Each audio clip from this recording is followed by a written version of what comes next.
Well, he was the subject of one of last year's biggest films worldwide. Robert Oppenheimer, known as the father of the atomic bomb, which wreaked havoc on two cities of Japan, Hiroshima and Nagasaki. As far as we know, Oppenheimer never issued a public apology, but newly discovered video indicates he did apologize and say "I'm sorry" to some bomb survivors behind closed doors. Now, this video was recorded back in 2015 by the World Friendship Center in Hiroshima. They advocate for the elimination of nuclear weapons. The video shows an interpreter describing the moment she translated for Oppenheimer, an atomic bomb survivor in 1964. She says Oppenheimer had tears in his eyes as he apologized profusely. Joining us now is Yuki Miyamoto, a professor at DePaul University. Professor, thanks so much for being with us this morning.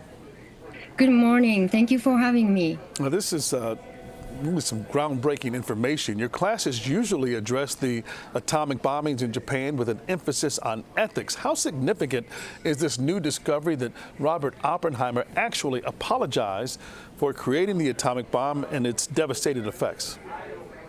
It is challenging to determine whether Oppenheimer apologized for the creation of the bomb or felt bad for the suffering that people endured. Nonetheless, it holds great significance for the visitors who had the opportunity to meet Oppenheimer, particularly considering that Oppenheimer did not visit Hiroshima and Nagasaki in 1960, 4 years prior to their meeting. Now, we know this subject matter hits close to home for you, not just because of your academic profession, but personally, what does this mean for survivors and their descendants that some form of apology was made by Oppenheimer?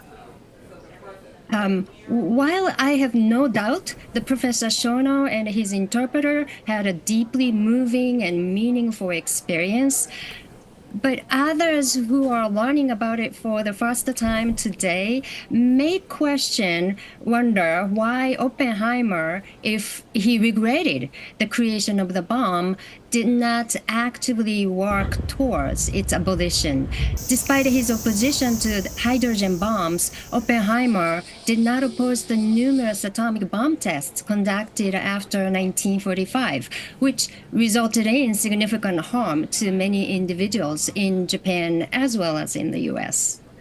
And for many Americans, their primary exposure to this topic comes from Hollywood films like Christopher Nolan's blockbuster film Oppenheimer, which was, a movie that got a lot of people's attention. What else do you think people need to know about Oppenheimer, about everything that happened in Hiroshima and Nagasaki? Thank you very much for asking. Actually, a group of second-generation individuals in Kyoto recently conducted a comprehensive survey to assess their health conditions, and a significant number of them are experiencing various ailments that are common among themselves.